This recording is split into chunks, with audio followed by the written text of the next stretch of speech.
la naturaleza mineral. El árbol está hecho de otra pasta que llama la naturaleza vegetal.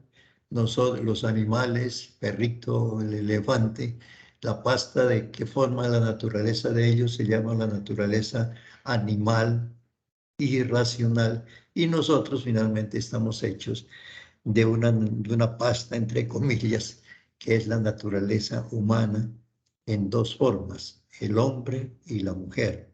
Y la ética, sobre la que vamos a hablar un poquito más, es patrimonio de nosotros, pero como seres humanos, como seres inteligentes.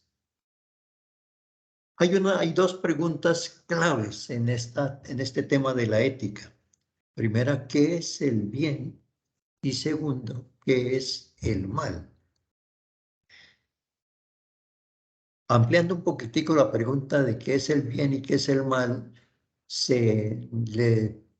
digamos, hablo aquí de que el bien y el mal se los puede llamar lo correcto y lo incorrecto, se los puede llamar lo lícito y lo ilícito, se los puede llamar lo debido y lo indebido. Son otras maneras, otros términos para indicar estos nombres tan generales del bien y del mal.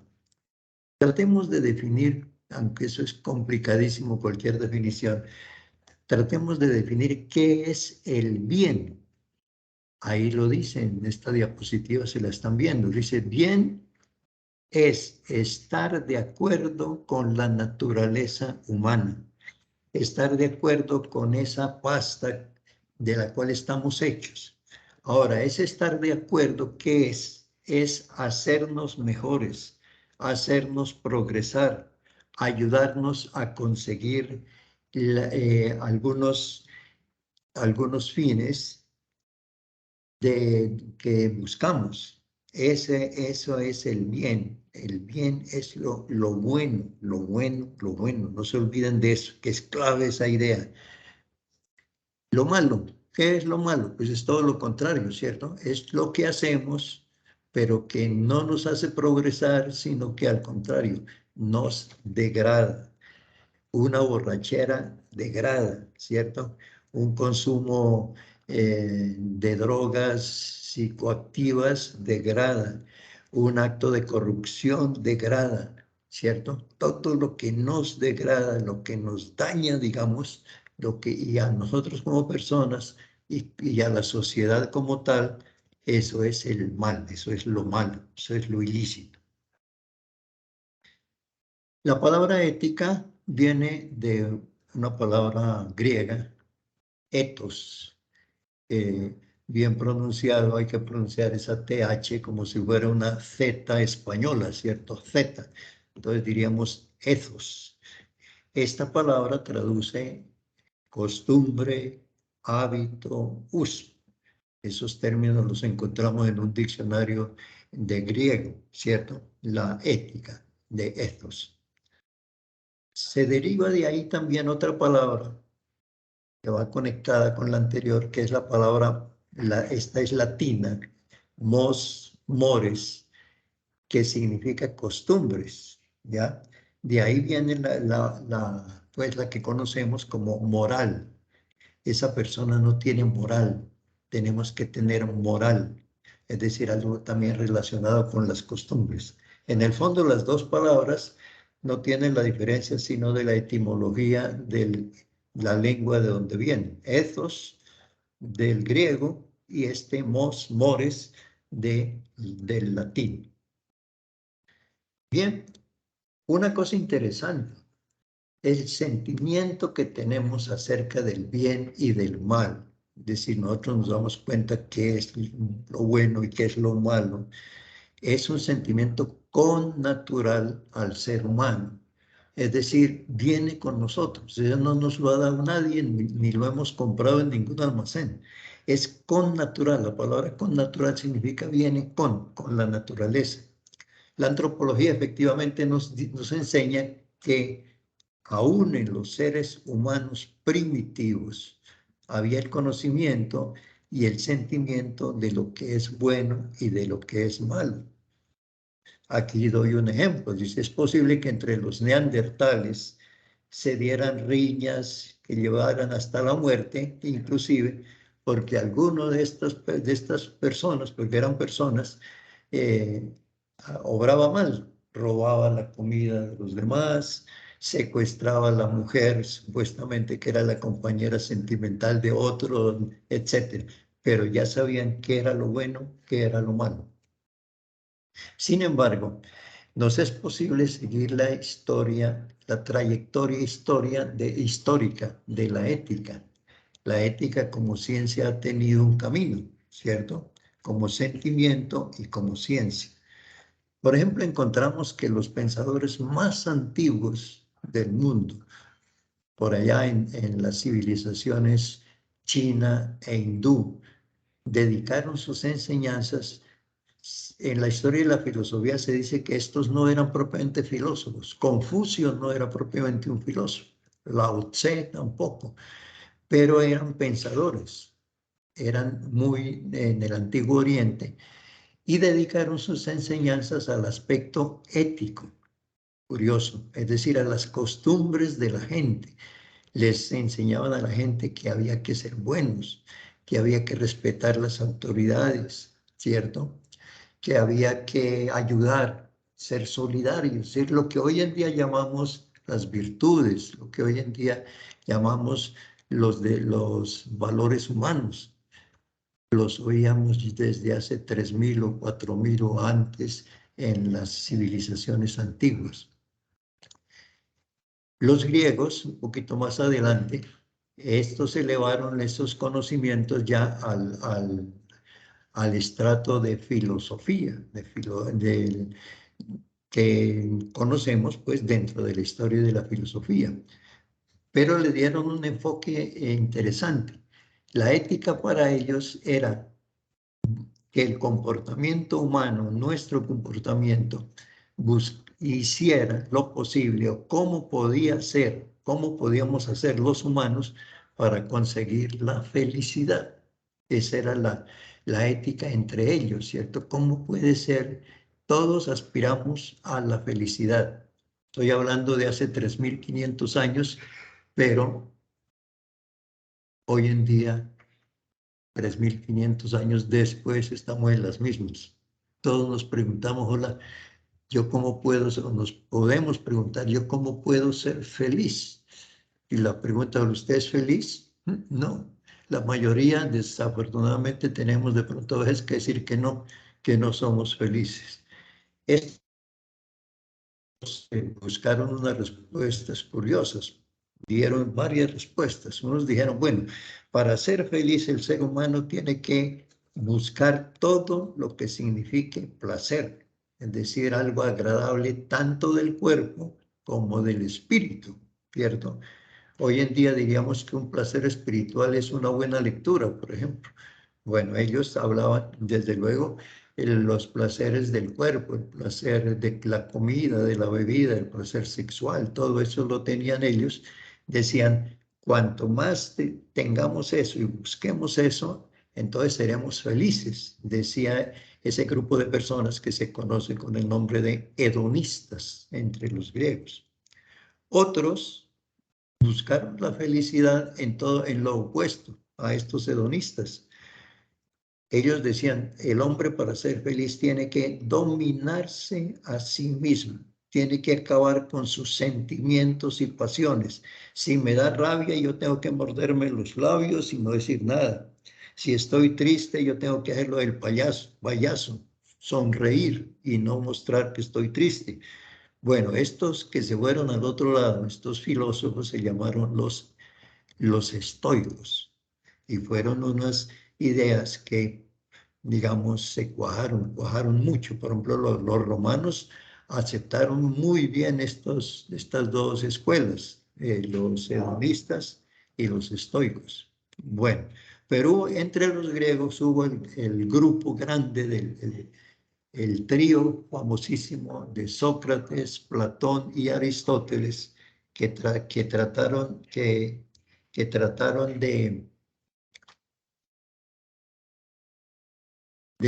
aplicar esto también. ¿cómo hacemos para ser felices? Y ellos dieron una respuesta, pues no sé si la aceptemos o no. Dijeron, para que el hombre sea feliz, tiene que ser virtuoso, es decir, buena persona. La palabra virtud viene de vir en latín, V-I-R, que significa hombre. Entonces ellos tenían que, un hombre virtuoso era un hombre que diríamos hoy berraco, es decir, un verdadero humano, que así tenga que sufrir, hace siempre lo que cree que es bueno. Pues ven, y dijeron, resumieron que la virtud que llevaría a la humanidad a la felicidad sería la justicia. Óigame bien eso, la justicia. Justicia, decían ellos, con la polis, es decir, con los demás, con los que nos rodean. Nosotros diríamos aquí justicia en lo relacionado con el país y justicia, pues, con uno mismo. Así se lograría una convivencia amable y agradable.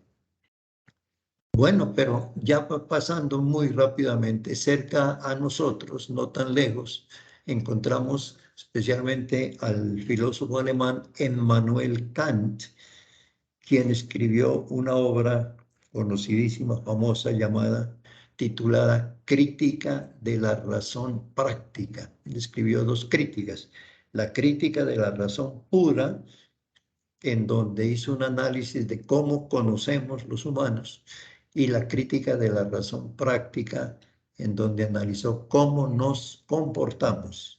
Y ahí nos habló de que los humanos tenemos todos una fuerza interior, digamos, radicada en nuestra voluntad, que nos tiene que llevar a lo bueno, a hacer siempre lo bueno, ¿cierto?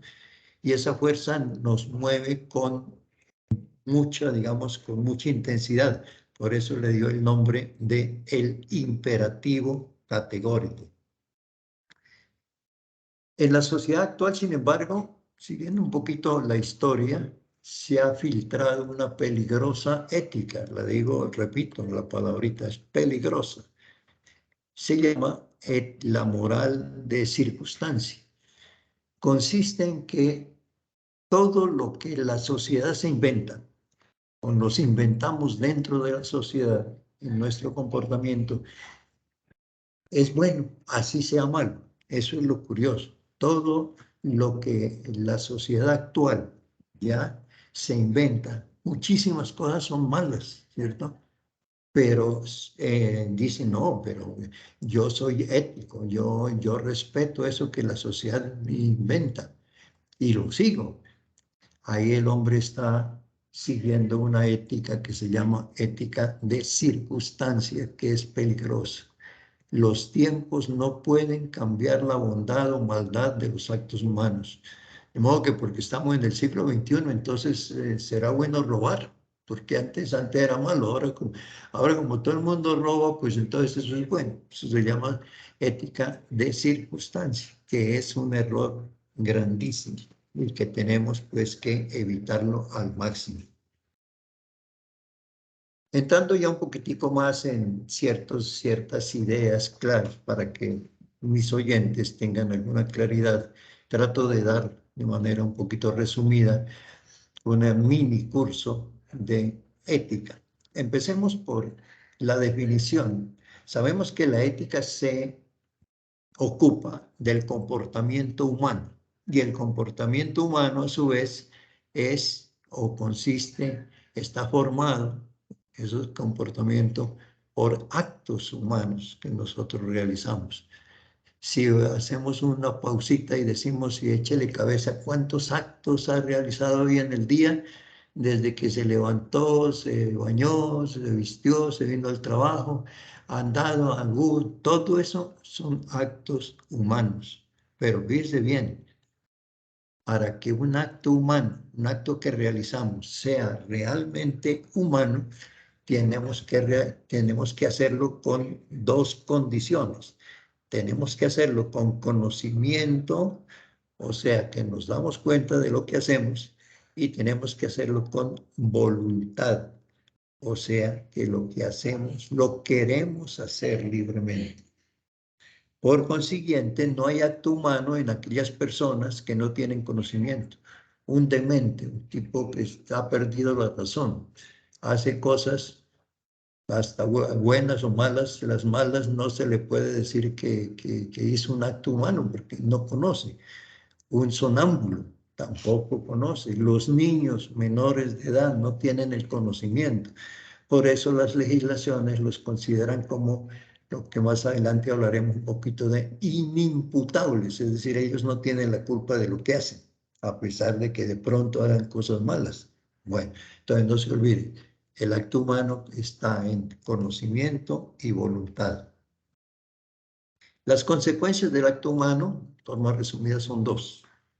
Todo acto humano que yo realice, así sea levantarme por la mañana, así sea desayunar, así sea trabajar, así sea ayudar a una persona que necesita, así sea insultar al otro, todos esos actos tienen dos consecuencias: la imputabilidad y la responsabilidad. La imputabilidad de un acto humano consiste en que ese acto me es, repitiendo un poquito, me es imputable, es decir, me lo achacan a mí. Soy yo el que haya hecho ese acto, no el vecino, ¿cierto? Bueno, eso, por ejemplo, haciendo un paréntesis, va a tener que ver mucho con la violación carnal de las damas, ¿cierto? Si son imputables o no. Y en la otra consecuencia es la responsabilidad, o sea, tenemos que responder por ese acto que nos es imputable. De modo que no se olvide. Tenemos el acto humano, bien, con conocimiento, con voluntad. Ese acto es de nosotros, no lo echemos al otro. Y ese acto somos responsables de lo que pueda pasar con eso que hacemos. Se presentan en nuestros actos, entonces, una serie de circunstancias, ¿cierto? O elementos que acompañan. Vamos a ver cuáles son. Hay un filósofo español que habrán oído muchos. Yo, sobre todo, personas quienes me escuchan y son estudiantes de la universidad, José Ortega y Gasset, tiene tres nombres, es un filósofo español. Él definía, le preguntaban ustedes, doctor, ¿quién es uno? ¿Quién es usted? ¿Quién soy yo? Y él decía, yo soy yo y mis circunstancias. Hablaba pues de que para que somos lo que somos, tenemos que tener en cuenta las circunstancias que rodean ese acto que realizamos. ¿Cuáles son esas circunstancias? Son las personas, las cosas, el modo de hacer algo, el fin que buscamos a lograr, los medios empleados, el tiempo en el que realizamos algo y el lugar en el que obramos. Por ejemplo, las personas son una circunstancia tremendamente importante en nuestros actos. No es lo mismo insultar a mi vecino porque no le baja el volumen que insultar a un policía, porque el policía es una persona que tiene tiene una autoridad. Entonces ahí la circunstancia persona nos va a cambiar el acto. No es lo mismo ayudar a una persona sana completamente que ayudar a una viejita que no puede ya caminar. Bueno, las cosas son circunstancias del acto humano. Por ejemplo, el dinero. El dinero es una cosa, ¿cierto? Y es una circunstancia del acto humano. No es lo mismo, es decir, algunos creen que como yo robo 1.000 pesitos, no va a pasar nada, pero el otro, pues realmente hay que tener en cuenta eso. El que roba 1.000 pesitos, pues ese es ladrón, desde luego, pero no tiene tanta culpa como el que roba millonadas, lo que nos pasa en el país. Otra circunstancia, el modo de hacer algo. ¿Cómo hago yo? Yo hago algo de mala gana. Yo insulto a una persona. Ese modo de hacer algo es una circunstancia de mi acto. En cambio, el otro lo hace de buena gana. O sea, repito, las circunstancias van cambiando lo que vamos a llamar más adelante o lo que ya dijimos, la responsabilidad de los actos. Otra circunstancia, el fin que buscamos lograr. ¿Yo por qué hago esto? ¿Yo por qué voy a tal parte? ¿Yo por qué busco tal cosa? El fin. Hablaremos un poquitico de esa circunstancia que es supremamente importante. También son circunstancias los medios que empleamos, ¿cierto? Los medios. Medios buenos, pues nos hacen buenos, pero ahora medios malos también. Entonces, esa circunstancia también nos va a cambiar la naturaleza de nuestro acto. Es una circunstancia el tiempo en el que realizamos. No se nota tanto, pero, por ejemplo, los abogados tienen mucho cuidado con el tiempo, que no se les venzan los tiempos. Finalmente, el lugar en el que obramos. No es lo mismo lo que vimos en televisión, que una muchacha encapuchada y todo eso eche un discurso contra el gobierno en la calle o contra la iglesia en la calle, que lo eche como lo hizo dentro de la Catedral de Bogotá. Ahí el lugar cuenta, ¿cierto? Los templos son lugares sagrados, ¿no? Que no olviden este detalle sobre las circunstancias del acto humano. Dije que iba a insistir un poquitico sobre la circunstancia fin. Resulta que de pronto mis oyentes todos han oído aquello de que el fin justifica los medios. Ejemplo, hay mucho ladroncito, hay mucho de los que trabajan en la calle, que son ladroncitos y todo eso. Entonces esas personas dañan la sociedad porque fuera de que son sucios, nunca se bañan. Entonces yo tengo un fin con ellos, que es limpiar la sociedad. Y para eso entonces me las arreglo para buscar que los maten. Ojo, pues, ahí el fin es de pronto limpiar la sociedad, ¿sí? Que no haya personas incómodas, que no haya personas sucias, que no haya personas drogadictas, pero el medio va a ser malo. El medio de matar a esas personas, lo que llama la mano negra, que a veces en nuestro país ha pasado, ¿cierto? Que desaparecen, por ejemplo, a personas humildes, personas pobres, etc. De modo que el medio no, vamos a ver entonces esta circunstancia, cómo se trabaja. Aquí está, ahí la pregunta anterior era, ¿el fin justifica los medios? La respuesta, el fin, solamente si el fin es bueno y los medios para lograrlo también son buenos, ahí está correcto todo. Ahí sí el fin justifica los medios. Pero si el fin es bueno, el ejemplo que les daba de la limpieza social, pero los medios son malos, matar a la gente. Eso no se puede, eso no es lícito, eso está malo. Ahí el fin no se puede tomar en ese sentido. Y por último, peor, si el fin es malo y los medios también son malos, pues ahí sí se agrava la cosa. El fin es malo, ¿ya? El fin es, qué sé yo, corromper a la juventud y los medios son malos y lo hago vendiendo droga. Doble, ahí habría doble calidad de una acción mala, o sea, una acción pésima. Importante recordar entonces que tenemos guías de nuestra conducta. Esas guías son, ojo con esta otra, digamos, este otro temita que les traigo aquí. Algunos se preguntan, y todos tenemos que preguntarnos, bueno, ¿yo cómo hago para ser bueno? ¿Qué es lo que tengo que hacer? ¿Qué hay que hacer?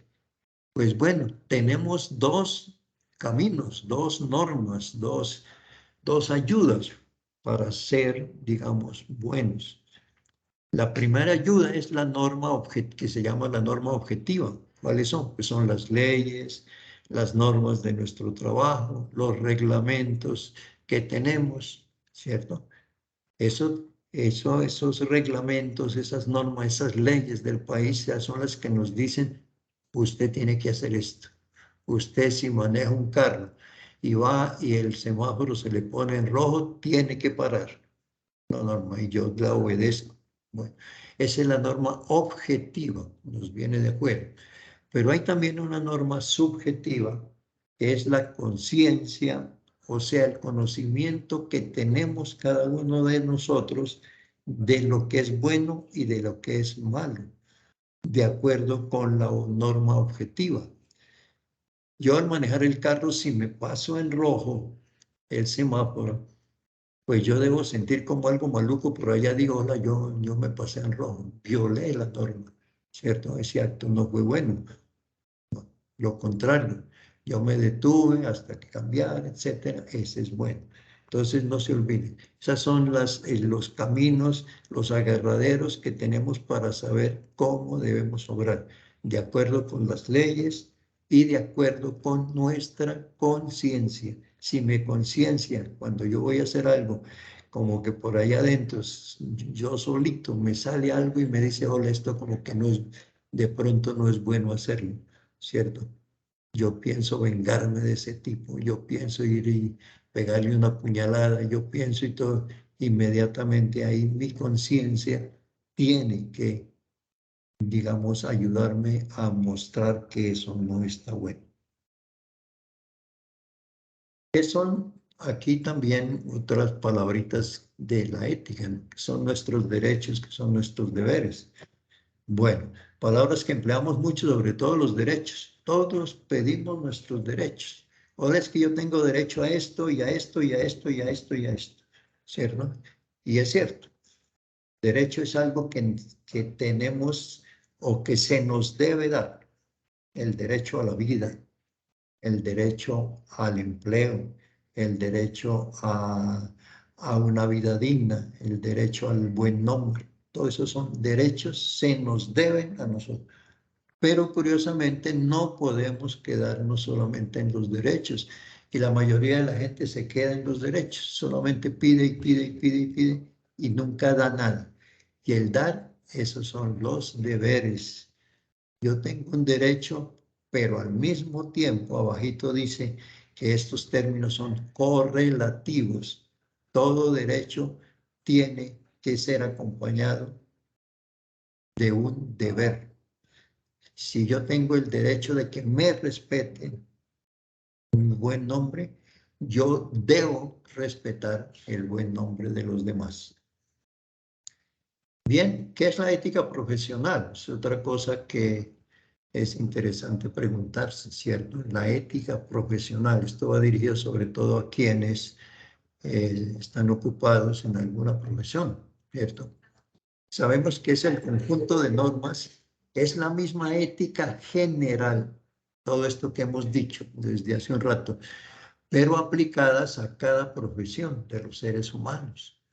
Entonces, la ética general que, repito, la debemos cumplir y obedecer, tener todos.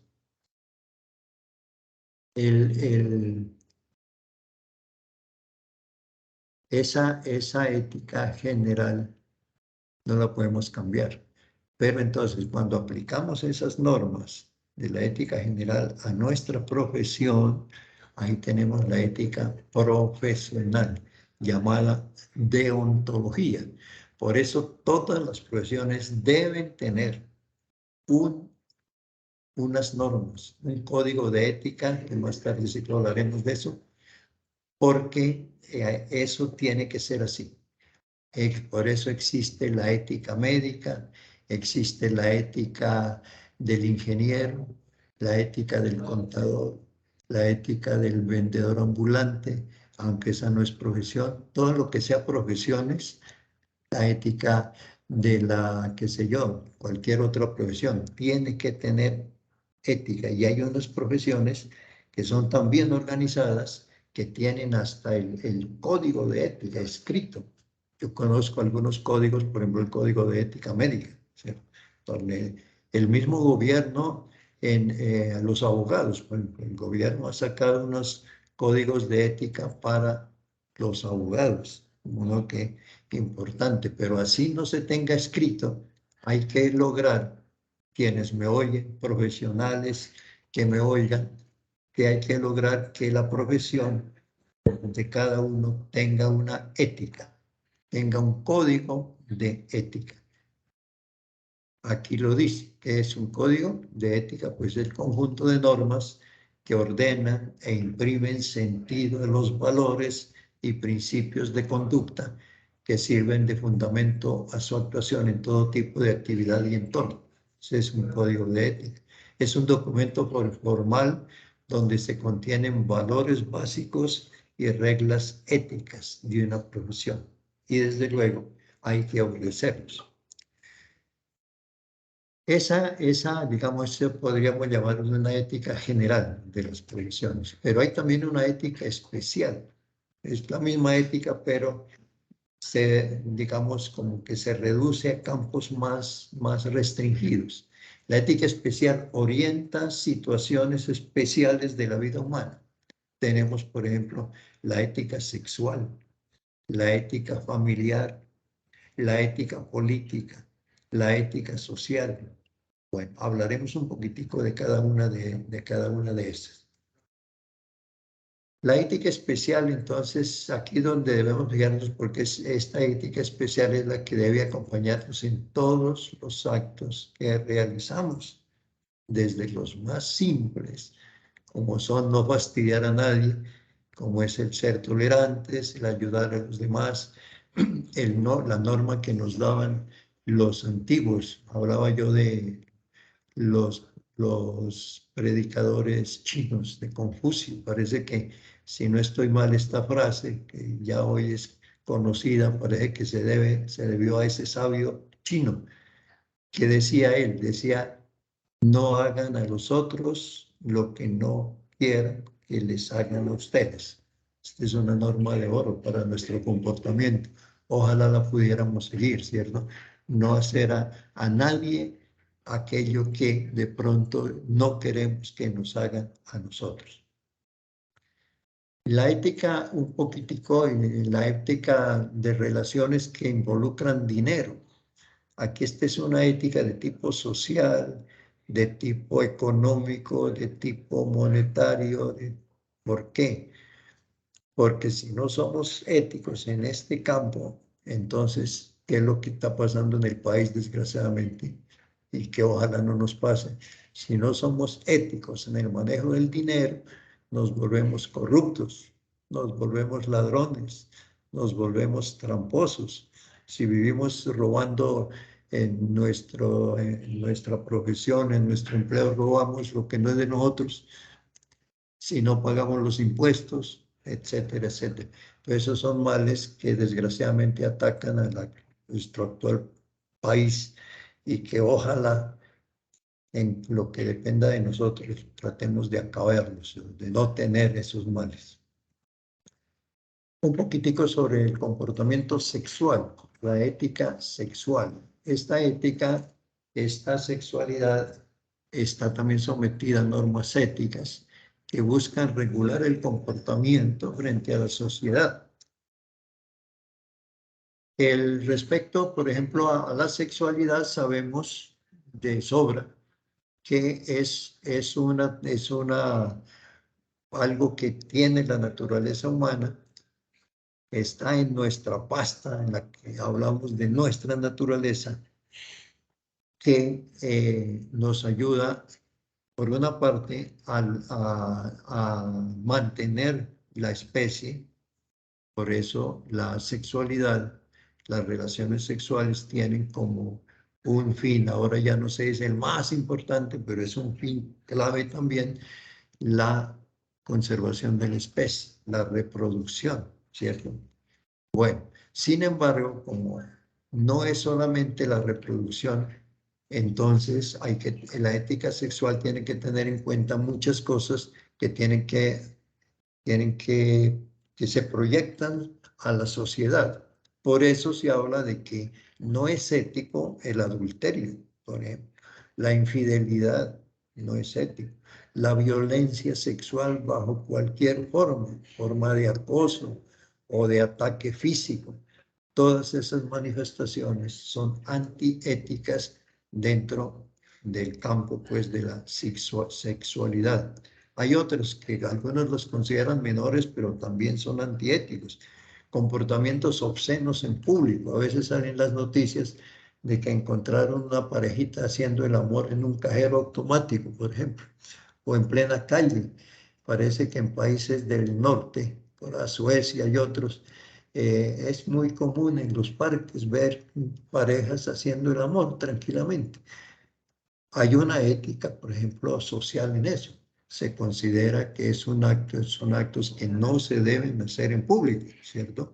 Y la misma, el Código Penal los castiga, digamos, los tiene en cuenta cuando hay obscenidad de tipo público. La pederastia, abusar sexualmente de los niños, eso es antiético totalmente. Desgraciadamente ha dado mucho que hablar esto, sobre todo en el campo de los sacerdotes, ¿no? De la iglesia. Bueno, si bien esa pederastia no es exclusiva de los sacerdotes, está demostrado que la pederastia se da más a veces dentro del seno de las familias. Los abusos de profesionales con sus clientes femeninas, estos abogados, estos médicos, estos psicólogos, todos estos que abusan, digamos, que se valen de su profesión para abusar sexualmente de sus clientes. ¿Quién dijo que eso era ética? Eso es totalmente antiético. Por consiguiente, hay que evitar todas esas conductas. Hago una pregunta que de pronto algunos la tienen por ahí. ¿Hay una ética religiosa? Bueno, sí, de una vez les digo que sí hay una ética religiosa. Sin embargo, hay que aclarar lo siguiente, la ética llamada religiosa es la misma ética filosófica. Es la ética que nos prohíbe ser corruptos o dañar a los demás. Lo que pasa, la diferencia es que la religión le da al ser humano un estado, digamos, de conocimiento mayor que el común y corriente. El estado de conocimiento en la religión se llama la fe. La fe es, algunos no lo tienen claro, pero la fe es un estado de conocimiento del ser humano. O sea, nuestra mente se sirve, nosotros nos servimos de nuestra mente para utilizar la fe. Claro que ahí ya comienza, digamos, las aclaraciones. La fe no la conseguimos en la droguería. La fe tiene que ser un don de Dios. Entonces, la existencia de Dios, por ejemplo, es cosa de fe. Ojalá se pudiera algún día hablar un poquitico de lo que se llama la teología natural, a ver si es cierto que existe Dios, que no lo podemos ni ver ni retratar, de pronto no nos contesta el celular, pero la fe nos dice que sí existe, hay un ser superior. Entonces esa ética religiosa es precisamente eso. El ser humano no solamente se contenta con obedecer las leyes de que hablamos, las normas, o no se contenta solamente con obedecer su conciencia, su conocimiento interno de lo que es bueno y de lo que es malo, sino que acepta que por encima de nosotros hay alguien superior, alguien que nos ha creado y que nos ha dado normas que debemos cumplir. Esa es la ética religiosa. El que cumple con esas normas que ha dado Dios, o sea, en el campo religioso, pues muy bien, es una persona buena. Algunos llegan hasta mucho más allá, se vuelven personas santas. Pero desobedecer las normas, ¿qué nos dice la Biblia? Aunque aquí al hablar de la Biblia, pues estamos hablando de tipo de fe también, ¿no es cierto? Pero bueno, la Biblia como ciertas cosas nos dejó unos, digamos, unos casos muy interesantes. ¿Qué pasó en el paraíso terrenal? Si es que existió ese paraíso, si es que existió Adán y si es que existió Eva. Pues que Dios les había dado una norma, una ley. Hombres, no se coman no, de ese árbol que está allá, no coman. Ellos, sobre todo tentados, dice el historial del Génesis, por alguien que era el demonio en forma de culebra, pues tentó a la mujer, que supuestamente era más débil, se dice, ¿no? Más susceptible de dejarse convencer. Y le dijo, no, no, no, ¿quién les ha dicho que si comen eso no se puede comer? No, no, miren esas frutas tan hermosas, miren, cójanlas y cómanlas. Y la mujer, pues sigo hablando el texto de la Biblia, que ustedes lo conocen de pronto mejor que yo. Y la mujer comió y le dio al marido, le dio a... Pero ¿qué pasó allí? Desobedecieron la orden de Dios y ya sabemos el resto. Cometieron lo que se llama el pecado. Ese término pertenece a la ética religiosa, pecado. A la ética normal, común y corriente, se habla del crimen, de los, digamos, de acciones inconvenientes, criminales. Aquí en la ética religiosa se llama de pecado. Bueno, entonces para que quienes tienen la fe tengan también una idea un poquito clara y si esa fe es realmente activa en ellos, operante, pues magnífico, magnífico por ellos. Bueno, ya llegamos y ya llegamos al final de la charlita. Ahí yo les agradezco pues, la atención prestada a este conversatorio, vuelvo con la palabrita, que nos ha llevado, pues espero que les haya llevado algunas ideas o que ya las conocían, entonces las repasaron, o que son nuevas, entonces las pueden asimilar. Ahí les digo que ustedes y yo nos daremos por bien servidos, hablo a toda la audiencia que me escucha, nos daremos por bien servidos si algo práctico nos queda de los temas tratados hoy. Si por lo menos dice, hola, yo no sabía, no me había dado cuenta de que mi conciencia me puede orientar en lo bueno y en lo malo. Yo no sabía de que hay una ética religiosa, yo no sabía de que si yo hago un acto sin conocimiento, pues no tengo la culpa de lo que pueda pasar con eso. Por consiguiente, nunca, siempre trataré de ser humano, es decir, de hacer actos humanos. Bueno, y tantas cosas que nos pueden quedar. Ahí queda el final de la diapositiva, se dice, acuérdense que el comportamiento ético nos obliga a todos los humanos, a todos, no importa que usted sea, no sé de qué religión, no sé de qué ideología política, no sé de qué ideología social, no importa. El comportamiento ético nos obliga a todos los humanos en todo tiempo y en todo lugar. Para mi audiencia, saludos y bendiciones. Bueno, profesor Oscar, de verdad que una charla que lo orienta a uno mucho, que lo acerca, como decía usted, desde sus perspectivas personales a cada uno de nosotros, de nuestras perspectivas personales con respecto a la ética y lo que acaba usted de mencionar.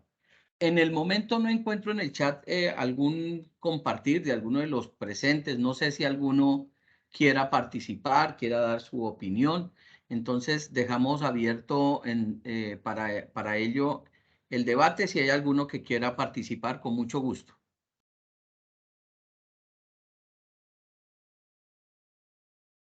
Les compartí, discúlpeme, profesor Oscar, les compartí por ahí el enlace de asistencia por favor escogen jornadas de capacitación, semilleros de investigación, para que nos dejen el registro de su participación.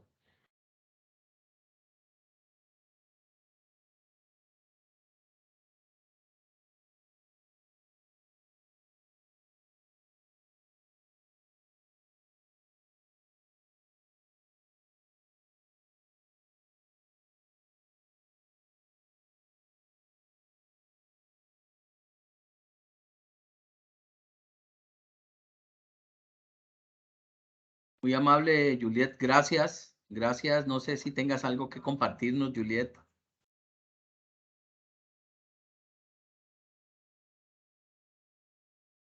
Hola, buenas tardes, compañero Alex, al señor Arlison, o el profesor Oscar, Arlison, bueno, no, ahorita creo que me confundí. Oscar, Oscar. Oscar, sí.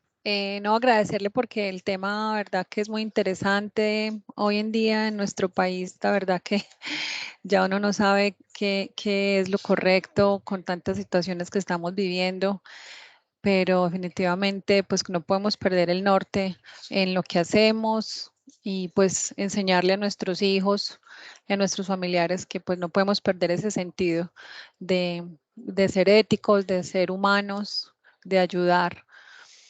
Entonces sí, era como agradecerle que un tema muy importante en medio de tanta academia, de tantas situaciones que nos ponen a pensar, pero que definitivamente el norte no lo podemos perder y que pienso que no podemos ver lo malo como bueno, sino que pues que sigamos con esa brújula siempre hacia el norte, buscando pues mejorar esta sociedad.